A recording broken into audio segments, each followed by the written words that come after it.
évidemment, ce n'est pas la majorité des Algériens qui s'expriment. Voilà. Autrement, être contre le 5e mandat, ce n'est ni un programme, ni un projet de société. Le président Bouteflika a décidé de se présenter. Tous les Algériens savent qu'il est démuni physiquement. C'est pas la peine de le redire. Donc, il y a une échéance électorale qui arrive, le 18 avril. Il y a des candidats. Moi, je souhaite, je veux bien que les gens qui sont contre le 5e mandat de Bouteflika utilisent donc tous ces arguments pour soutenir un autre candidat. Voilà. Sinon, moi, je rends hommage au président Bouteflika, qui est l'homme de la paix, qui a concrétisé la paix civile, la concorde civile. Il n'y a pas plus cher que ça. C'est-à-dire Bouteflika, il a réussi l'essentiel pour moi. Manifestation aujourd'hui à Paris pour la journée des droits des femmes, l'égalité professionnelle et la lutte contre les... Je dis non au régime. Nous avons besoin d'un avenir meilleur pour nos enfants. Nous n'avons pas eu une vie facile et nous voulons mieux pour eux. D'autres manifestations ont eu lieu ailleurs dans le pays, comme ici, à Oran. Les Algériens n'ont semble-t-il pas été impressionnés par le message adressé jeudi par Abdelaziz Bouteflika. Dans une lettre, il affirme « Nous devons d'appeler à la vigilance et à la prudence quant à une éventuelle infiltration qui pourrait susciter la discorde et provoquer le chaos ». Depuis 2013, Abdelaziz Bouteflika, victime d'un AVC, est très diminué. Depuis 9 ans, les Algériens n'ont pas entendu le son de sa voix et les images de lui sont rares. Ce dernier est hospitalisé depuis plus de 10 jours à Genève en Suisse. Son retour au pays n'a toujours pas été annoncé. Toujours avec nous sur ce plateau, Laetitia Bucaille, professeure de sociologie à l'Institut national des langues et des civilisations orientales, et Brahim Oumansour, qui va nous rejoindre à l'instant. Bonsoir, merci d'être avec nous sur France Info. Vous êtes chercheur associé à l'IRIS. Ce qui surprend finalement, ce qui est surprenant dans ces images, c'est qu'il a été évoqué le chiffre de 800 000 manifestants dans les rues d'Alger vendredi dernier. Il est évoqué un peu plus de monde ce vendredi. Et finalement, on est loin du chaos, comme l'a mis en garde finalement le pouvoir en Algérie. Oui, en effet, il y a un tournant historique par ce qu'on observe aujourd'hui dans la mobilisation actuelle. Il y a une forme de maturité politique, mais aussi en termes d'organisation déjà, ce qui est même surprenant. C'est impressionnant de voir une mobilisation d'une telle ampleur, mais qui arrive à s'organiser à travers les réseaux sociaux sans qu'il y ait de dérive vers la violence. Donc, on a le sentiment justement qu'il y a une forme d'expérience des Algériens dans ces mouvements contestataires. Oui, bien sûr, l'expérience algérienne dans la mobilisation n'est pas récente. On peut remonter même après l'indépendance, mais les plus récents depuis 88, en 2001 en Kabylie, et d'autres régions plus récemment.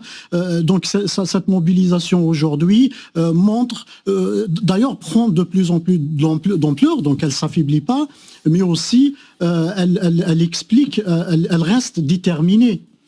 Alors, prochaine étape pour les manifestants, il y a un appel qui a été lancé notamment via les réseaux sociaux d'une grève massive, générale, illimitée à partir du 10 mars prochain, une grève générale qui pourrait atteindre une ampleur inédite.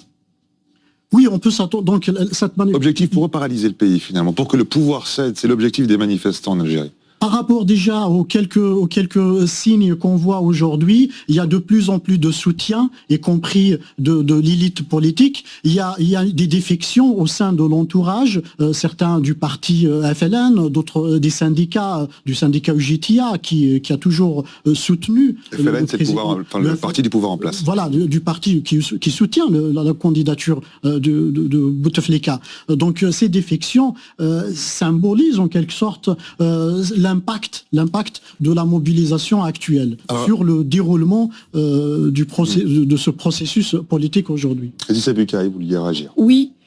Sur ces manifestations, je crois qu'effectivement il y a l'expérience proprement algérienne, et puis les Algériens ont aussi observé ce qui s'est passé dans les printemps arabes dans les pays voisins. Et en 2011, il y a eu des mouvements de colère en Algérie, mais qui ont été très vite étouffés par le pouvoir. Et là, il y a vraiment une vigilance, ça se voit dans les messages qui sont postés sur Facebook, etc., de ce qui s'échange, une vigilance pour que le mouvement soit pacifique. D'ailleurs, c'est le mot d'ordre constant des manifestants. Dès qu'ils croisent des policiers, dès qu'il y a un petit risque, ils crient tous « Salmiya, Salmiya », ce qui veut dire... On a vu qu'il y a des commandements également, 18 commandements du manifestant algérien qui a été diffusé par un poète algérien, finalement, avec un certain nombre d'injonctions pour que la manifestation se passe bien. Ils nettoient aussi après leur passage. Ils font en sorte que les bouteilles d'eau sont distribuées également. Possible. Et puis aussi, ce qui est à noter, c'est que j'essaie de m'intéresser à savoir qui manifestait au fond. Est-ce que ce sont des jeunes étudiants, instruits, etc.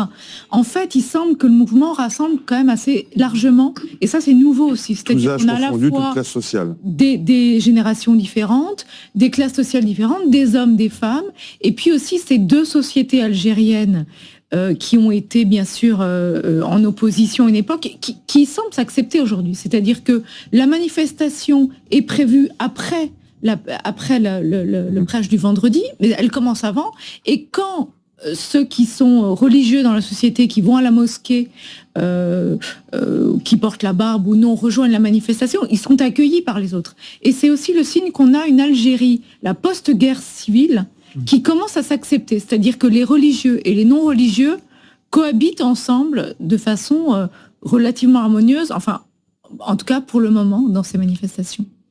Alors on ira dans quelques instants justement prendre le pouls, la température à Alger avec notre correspondant qui est sur place, Soufiane Yassine. On disait donc tous âges, toutes classes confondues qui sont descendus dans la rue. On a vu des journalistes mercredi également descendre dans la rue, des avocats en robe hier, ce jeudi également battre le pavé.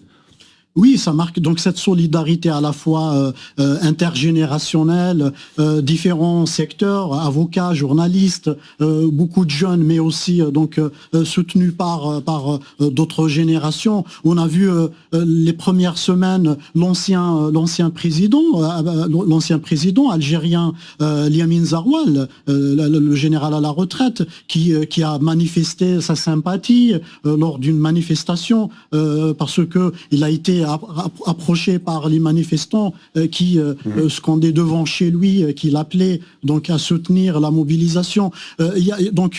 Tout cela montre l'ampleur que pourrait prendre aussi par la suite cette mobilisation. Et l'attitude des policiers aussi qui est très surprenante, c'est-à-dire on peut l'interpréter de deux manières. Visiblement, il n'y a pas d'ordre pour mais il y a aussi une sympathie apparente des policiers. L'expérience dramatique de la violence des années 90 ou ce qui se passe aujourd'hui en Syrie, en Libye, marque les deux, marque à la fois la population, mais aussi, je dirais, le régime, les autorités globalement, les services de l'ordre savent, connaissent aussi, il y a de l'expérience dans ça, ils connaissent les dérives d'une répression, d'une éventuelle répression. On va partir à Alger où nous attend en direct par téléphone Fater. Vous êtes étudiant à Alger, vous avez participé à cette nouvelle mobilisation aujourd'hui dans la capitale algérienne. Racontez-nous précisément, Fater, comment ça s'est passé cette nouvelle manifestation aujourd'hui?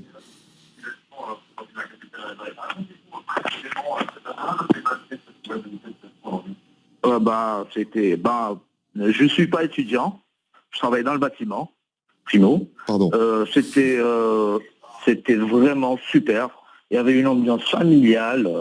Les gens sortaient avec leurs enfants, en couple. Les gens étaient très sympas. Sincèrement, vers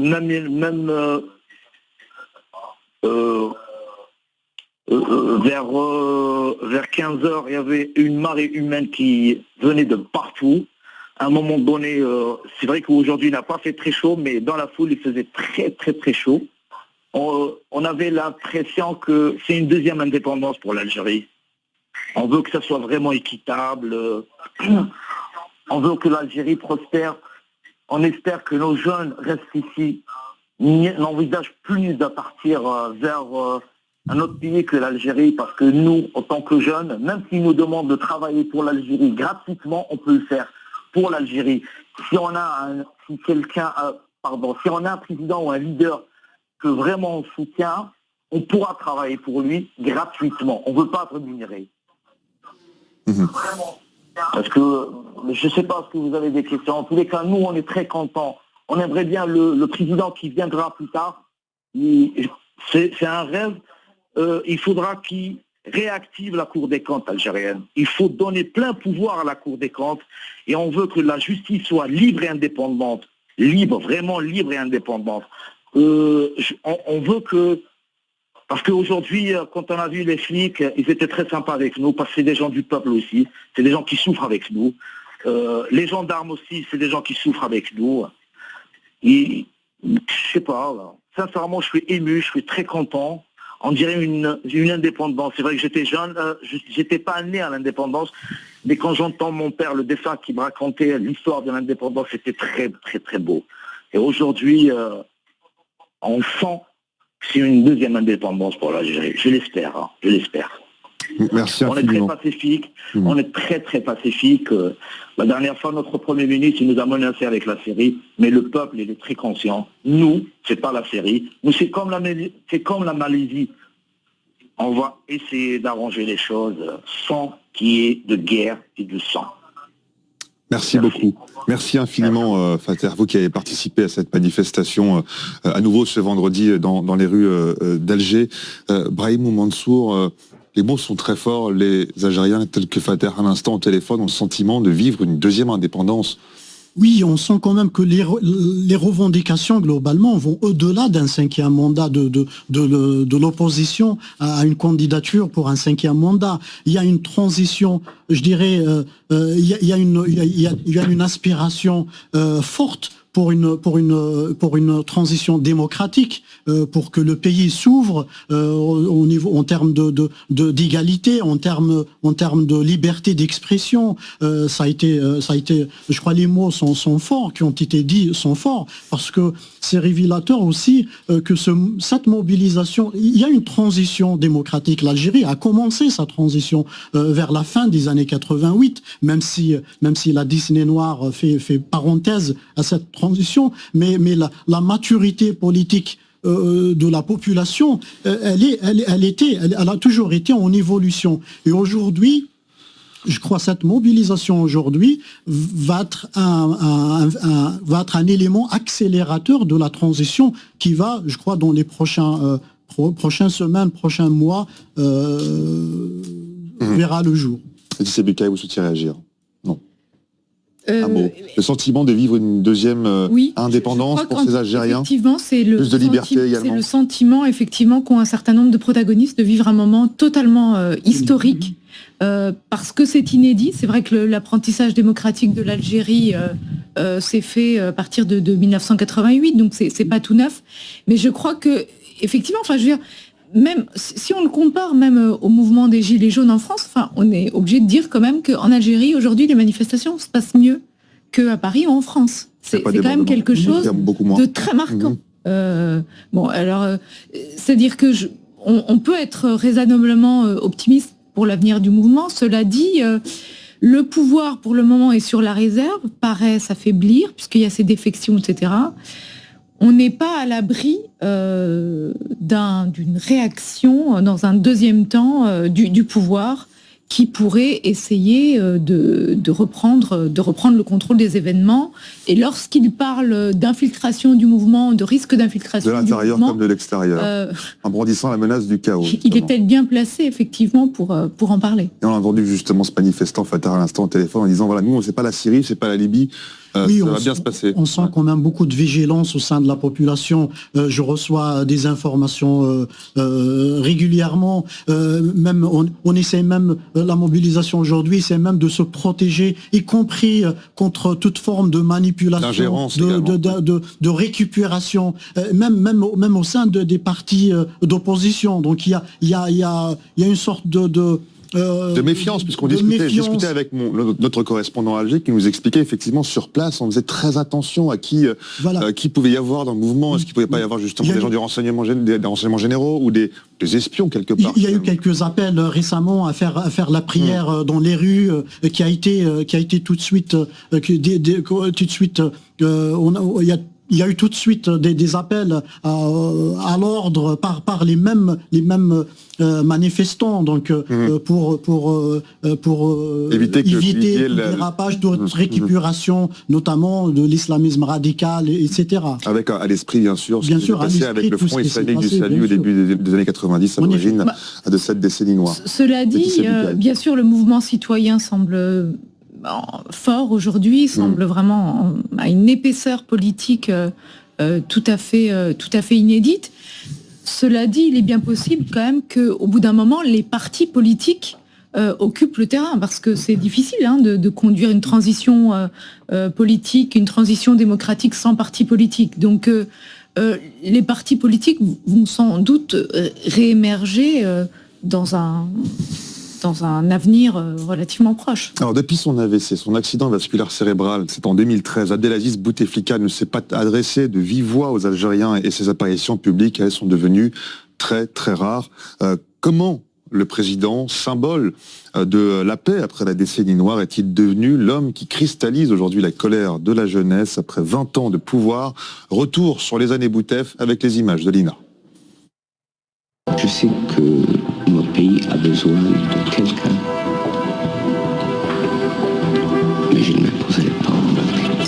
C'était en 1999, quelques heures avant sa première élection. 20 ans plus tard, Abdelaziz Bouteflika est toujours à la tête de l'Algérie. En 1999, Abdelaziz Bouteflika devient président de l'Algérie dans un contexte de guerre civile entre le gouvernement et les islamistes.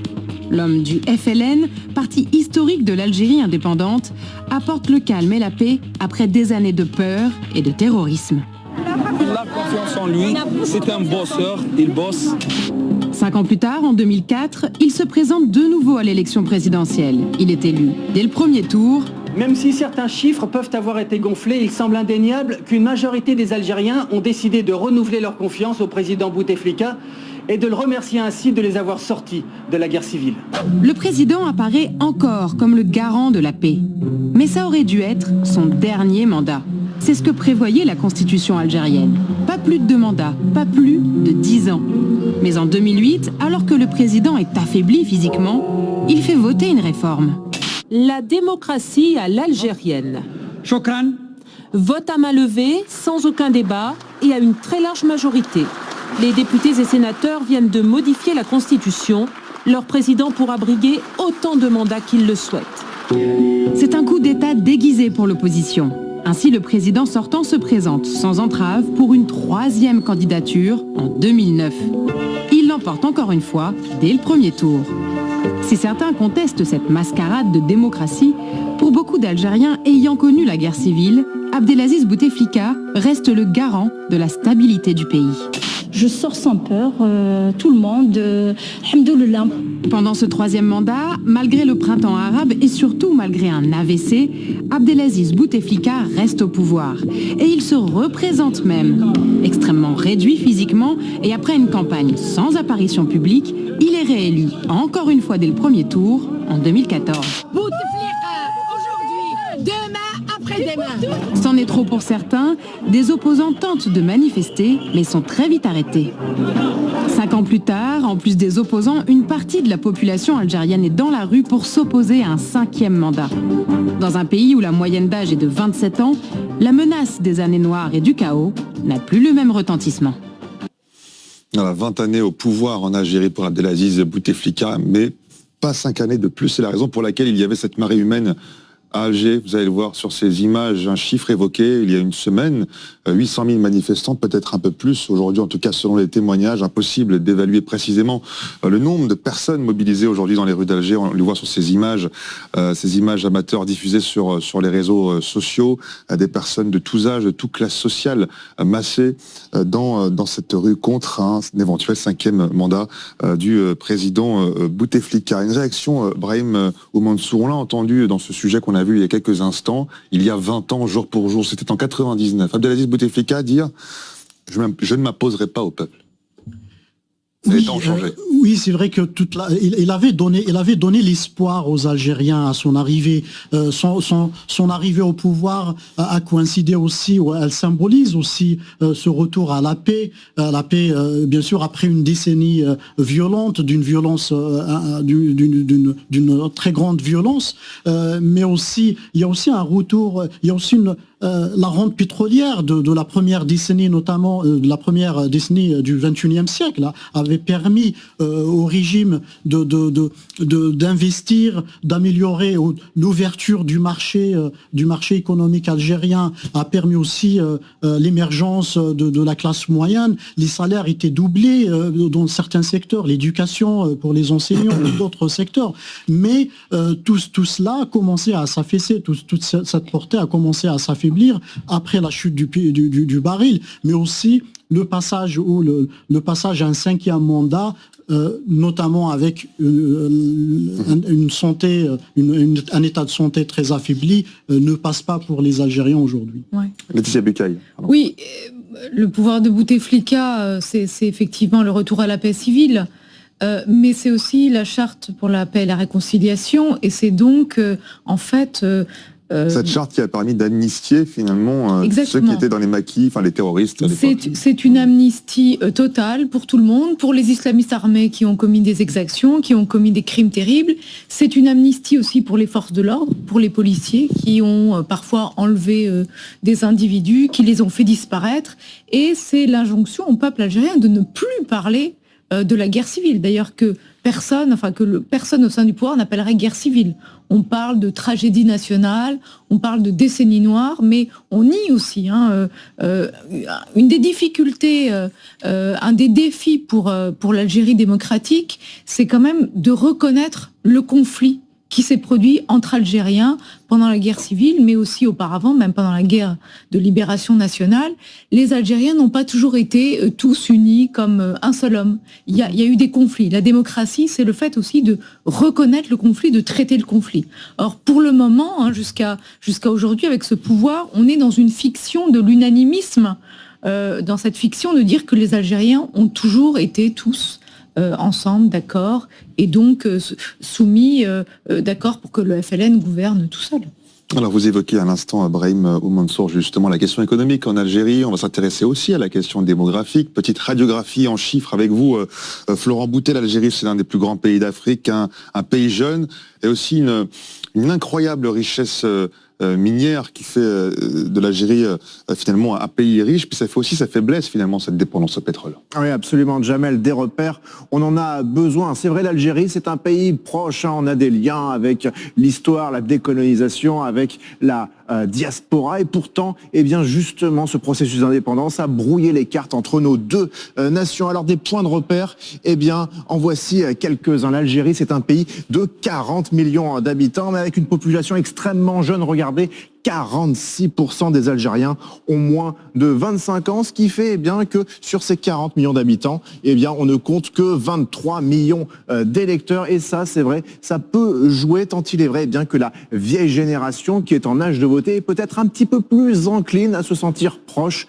des pères de l'indépendance, représentés encore aujourd'hui par le clan Bouteflika. Et puis l'Algérie, c'est un pays immense, plus de 2 millions de kilomètres carrés. Rendez-vous compte, c'est 4 fois la taille de l'Hexagone, avec une population qui est surtout concentrée sur le nord du pays. Enfin, au niveau socio-économique, là encore plusieurs indicateurs. L'Algérie, c'est un pays qui patine un petit peu, à peine plus de 2% de croissance. C'est pour ça que le taux de chômage est assez élevé, près de 12% de la population active dans son ensemble, mais surtout 29% des 16-24 ans. Et ça explique peut-être pourquoi cette jeune génération est aux avant-postes dans les manifestations anti-Bouteflika. Actuellement, dernier indicateur, le pétrole, la dépendance de l'économie algérienne vis-à-vis du baril, c'est 35% du PIB, 95% des exportations, avec cette indication qui est tout sauf anodine. Aujourd'hui, le prix du baril est beaucoup plus faible que lors de la dernière élection présidentielle, ce qui peut là aussi expliquer le mécontentement dans la rue. Merci beaucoup Florent Boutet pour tous ces chiffres. Vous restez bien sûr avec nous sur France Info. Notre édition spéciale consacrée à cette nouvelle mobilisation massive en Algérie se poursuit toujours avec nos invités Laetitia Bucaille et Brahim Oumansour. Merci d'être avec nous. D'abord un point complet sur l'actualité avant de poursuivre avec vous, Marianne Théolaire. Et à la une nouvelle journée de mobilisation des Gilets jaunes demain, des manifestations. On entend effectivement ces personnes, ces hommes, ces femmes de tous âges, de toute classe sociale, rejeter un système qu'ils dénoncent. Aujourd'hui, on a bien vu, Abdelaziz Bouteflika est considérablement affaibli, hospitalisé à Genève, en Suisse. La question qu'on se pose, c'est qui dirige le pays aujourd'hui? Brahim Oumansour, allez-y.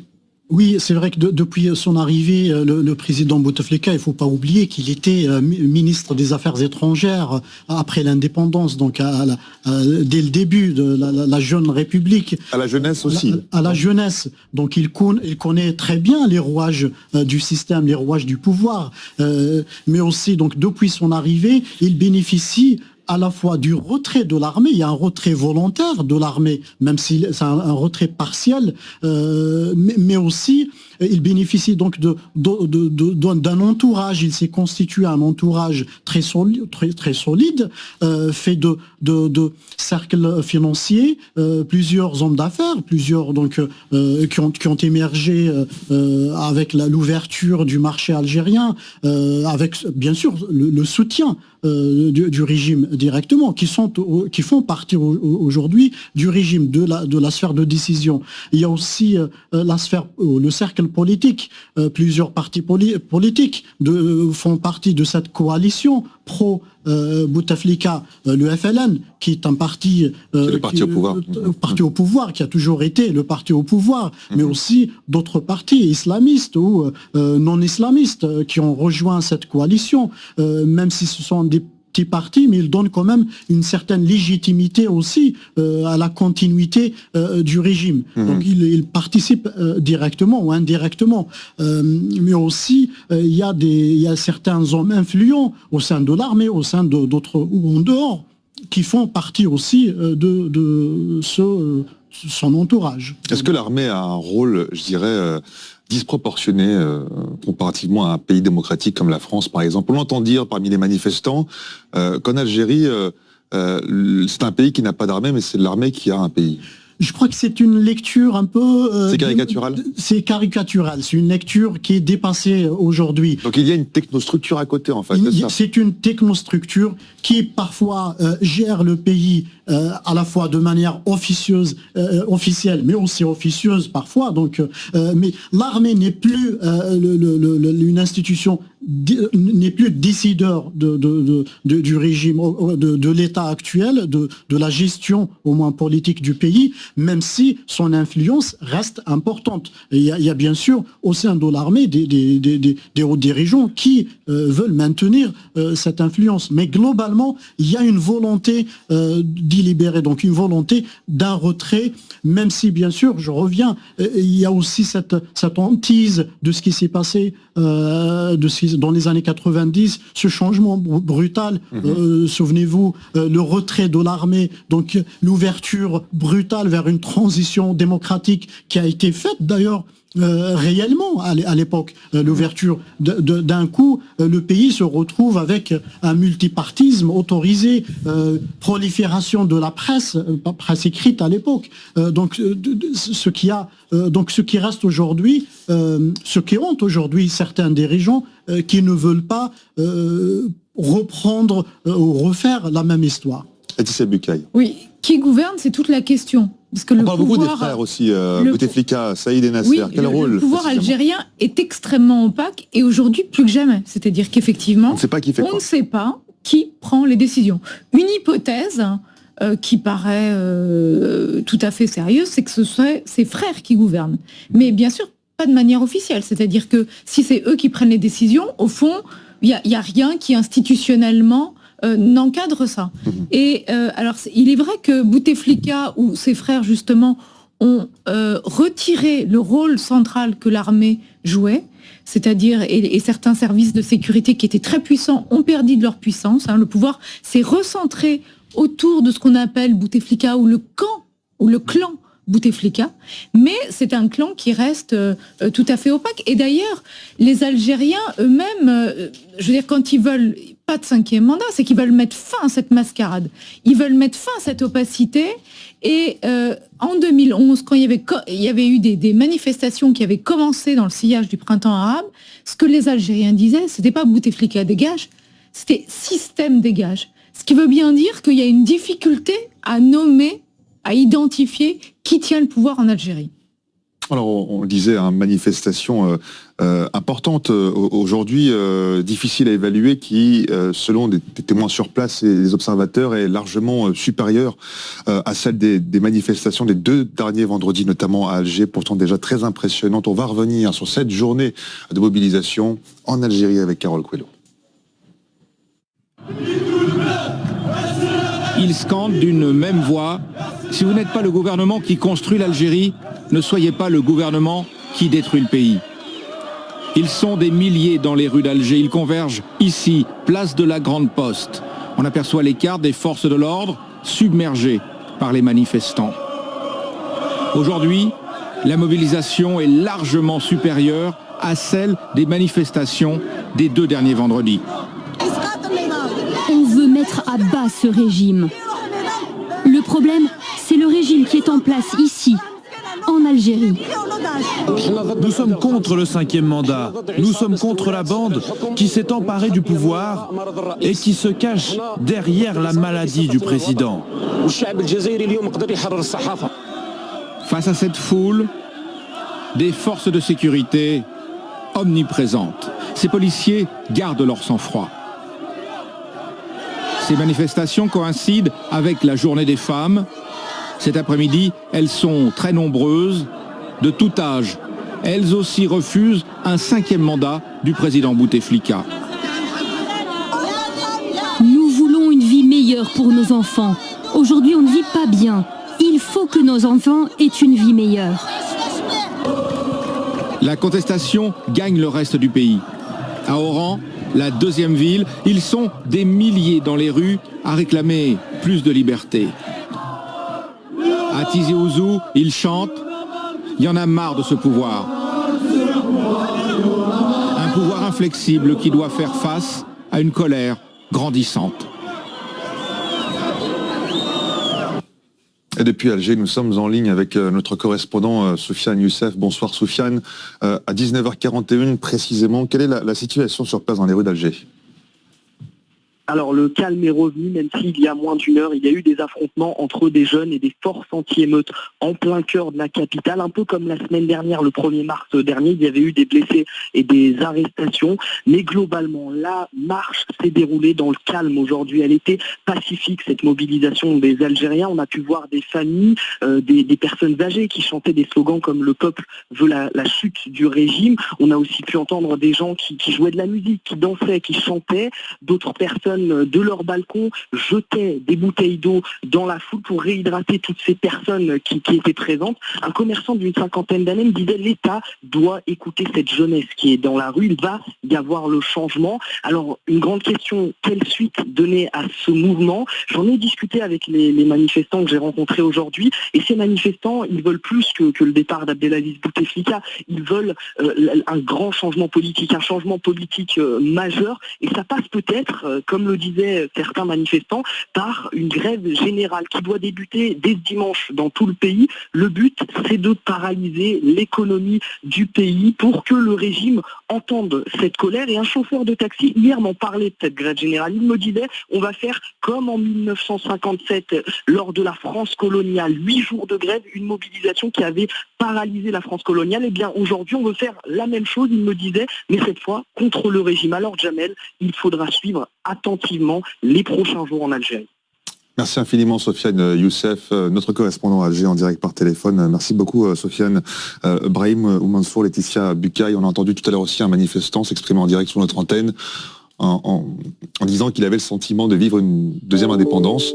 On a entendu également là, ce chauffeur de taxi qui souhaite une grève massive, à l'image de ce qu'a connu l'Algérie aussi à l'époque de la France coloniale en 1957. Est-ce que cette grève massive qui pourrait survenir en Algérie pourrait faire finalement basculer le système ou alors tout simplement la candidature de Bouteflika? En effet, oui, bien sûr, c'est la grève générale réussie, c'est vraiment, elle est suivie à l'échelle nationale. Elle pourrait quand même marquer un point ou marquer ou impacter sur la suite ou même avoir un impact sur le régime. Une réaction devrait se faire d'ici quelques semaines, à mon avis. Le régime aussi, on sent à travers ces défections qu'il y a besoin de sortie d'une issue à cette crise. Donc cette grève pourrait bien sûr marquer un énorme point. Laetitia Bucaille, concernant justement cet appel à la grève illimité pour paralyser C'est-à-dire le que pays. les Algériens ou les manifestants ont bien conscience du fait que les manifestations, les marches, comme elles se déroulent là, chaque vendredi depuis 3 semaines, ont leurs limites et que le mouvement peut s'essouffler, qu'il peut y avoir des dérapages, etc. Donc il y a un effort pour essayer de trouver d'autres moyens de mobilisation, d'autres moyens d'action. Et il est tout à fait intéressant aussi de voir que les références à la guerre de libération sont très présentes. C'est-à-dire que cette grève générale, c'est effectivement quelque chose qui a eu lieu pendant la guerre de libération. On voit aussi sur les panneaux des manifestants des slogans tels que « Un seul héros, le peuple ». Là aussi, c'est un slogan révolutionnaire.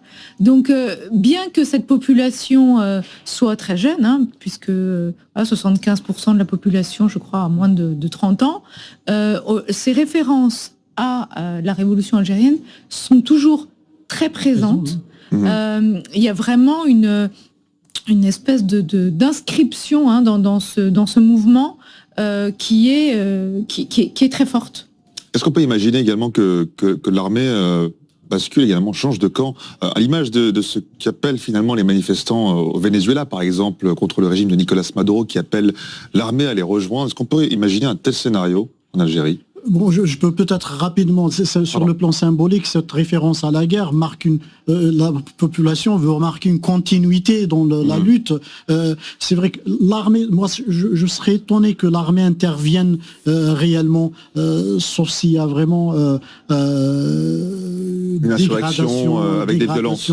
Voilà, donc une dérive vers la violence. C'est ce que veut éviter le peuple justement, avec des amendements, une sorte de commandement du parfait manifestant. Il y a 18 commandements qui ont été diffusés sur les réseaux sociaux du comportement idéal pour le manifestant en Algérie. Oui, on sent quand même que la vigilance, elle est dans les deux côtés. Au sein de l'armée, je crois, il y a quand même une vigilance.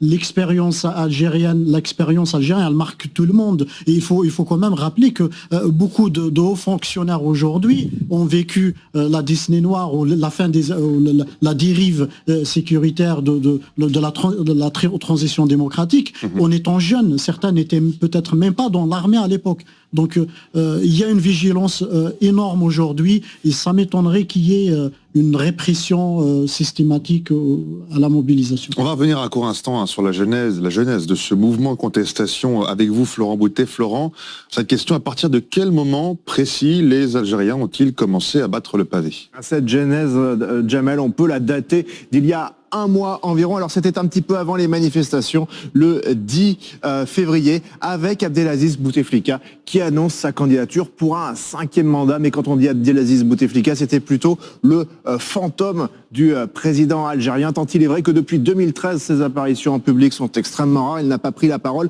et c'est son portrait qui prend sa place lors des manifestations officielles. C'est dire que cette situation est quasiment absurde et c'est ça qui a poussé les Algériens dès le 22 février à descendre dans la rue. Alors au départ, ils ne sont pas forcément extrêmement nombreux, quelques centaines, quelques milliers. Mais ce qui est intéressant, c'est que la police ne va pas réprimer ces manifestations. Et jour après jour, ces manifestations vont devenir quasiment quotidiennes. Le 26 février, on gagne encore en intensité avec des journalistes qui sont arrêtés brièvement à Alger. Mais la foule grossit et gagne les autres grosses villes du pays. Le mouvement qui s'étend tant et si bien que le 1er mars, on a plusieurs dizaines de milliers de personnes qui défilent là encore dans les grandes villes du pays. Pour la première fois, la télévision d'État qui relaie les images des manifestants, qui va même diffuser dans les jours qui vont suivre des témoignages d'Algériens qui vont critiquer face à la caméra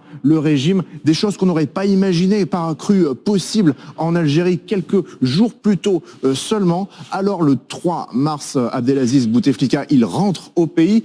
Il était hospitalisé en Suisse jusque-là. L'état de santé du président qui reste extrêmement sensible pour le pouvoir. Le Conseil constitutionnel va valider sa candidature. Dernier épisode en date, pas plus tard qu'hier, eh bien, ce sont les avocats algériens qui ont manifesté à leur tour dans la rue en Algérie, là encore, pour demander du changement au niveau du régime. Merci beaucoup, Florent. Florent Boutet, Brahim Mansour, Laetitia Bucaille. Que peut-il se passer au lendemain de la présidentielle en Algérie? C'est le 18 avril prochain. Quels sont les scénarios possibles le 19? Il n'est pas sûr que l'élection présidentielle ait lieu d'abord, hein, parce qu'un des scénarios possibles, une des portes de sortie pas trop compliquées, c'est de retarder l'élection présidentielle justement.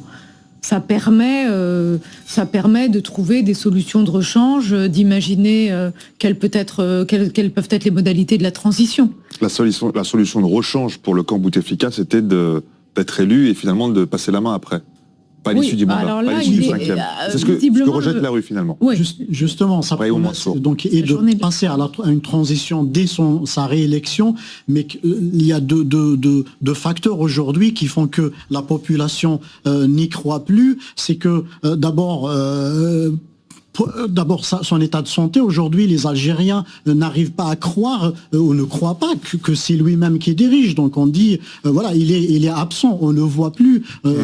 Donc les rares apparitions depuis son AVC en 2013, et on le voit récemment, donc très affaibli. Cela inquiète aussi les Algériens, au-delà de toute considération même politique. Après, il y a l'autre facteur, c'est le 5e mandat.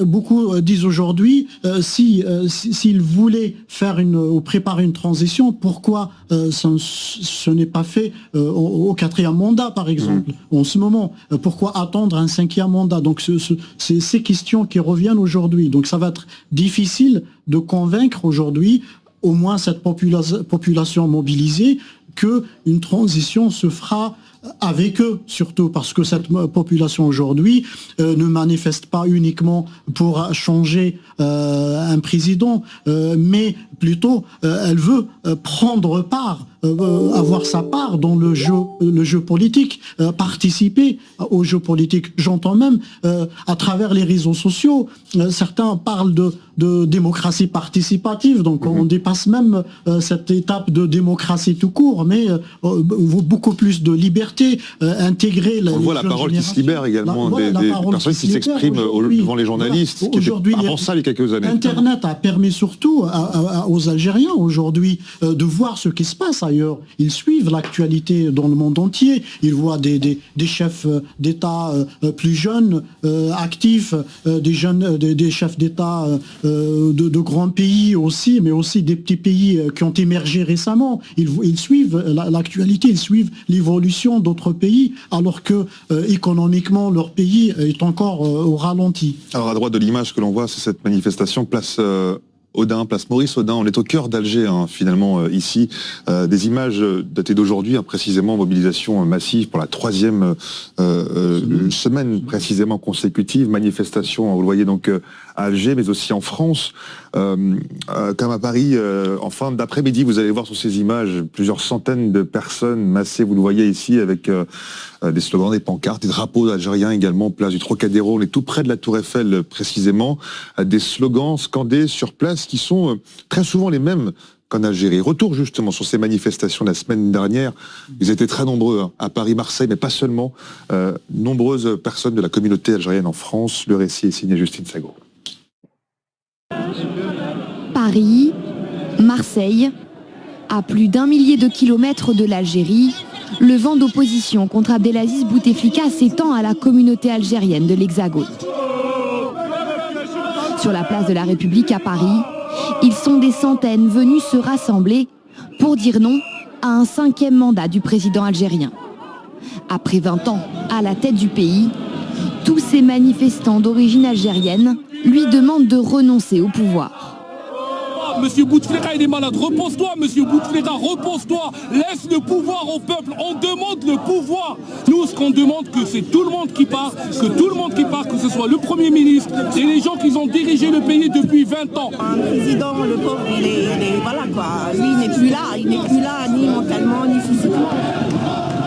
Algérie libre et démocratique, crient ces manifestants. Dans les rangs du rassemblement, beaucoup craignent des fraudes lors des prochaines élections présidentielles. Avec la machine actuelle de fraude, on ne pourra pas décider, le peuple algérien ne peut pas choisir un président. Il faut absolument qu'il y aura comment on appelle, des gens neutres qui organisent les élections. Même mobilisation à Marseille. Presque 1 millier de personnes veulent exprimer leur solidarité avec le mouvement de contestation d'Alger.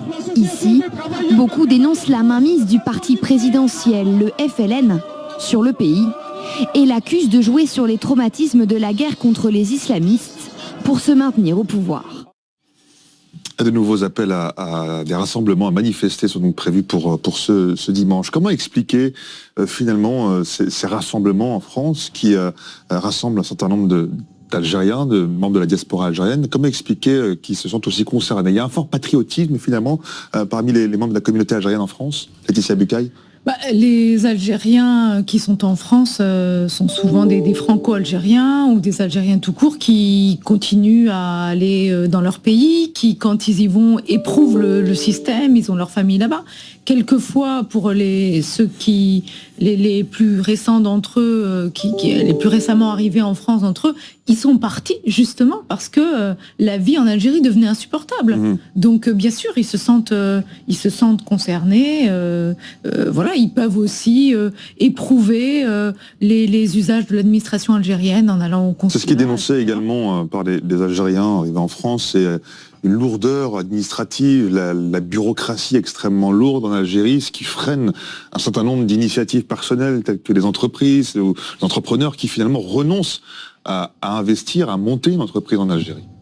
Oui, c'est vrai qu'ils ressentent souvent les mêmes conséquences de la bureaucratie. Donc il y a une continuité. Beaucoup d'Algériens qui vivent en France, au Canada ou dans d'autres pays suivent l'actualité en Algérie. Ils ressentent, voilà, donc ils suivent avec inquiétude parfois donc, de ce qui se passe. Et surtout qu'ils avec espoir aussi. Avec l'espoir, bien sûr. Et cette mobilisation justement en Algérie a été une sorte d'étincelle qui a redonné de l'espoir aux Algériens de la diaspora à l'extérieur.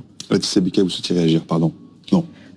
Par rapport peut-être aux réactions du pouvoir, par rapport au scénario, c'est-à-dire que vous demandiez tout à l'heure qu'est-ce qui va se passer le 19 avril, le lendemain de la présidentielle, si elle avait lieu, bien sûr. Ce dont on peut être sûr, c'est que si l'élection est maintenue, les choses vont se durcir en Algérie. C'est-à-dire que, apparemment, les Algériens vont continuer à manifester, et ça veut dire que le pouvoir n'entend pas céder. Et alors là, on sera quand même dans une configuration beaucoup plus critique. Ça veut dire qu'on aura deux partis opposés qui ne veulent pas changer de plan, et ça risque de devenir critique, une révolution bien moins joyeuse qu'elle ne l'est aujourd'hui.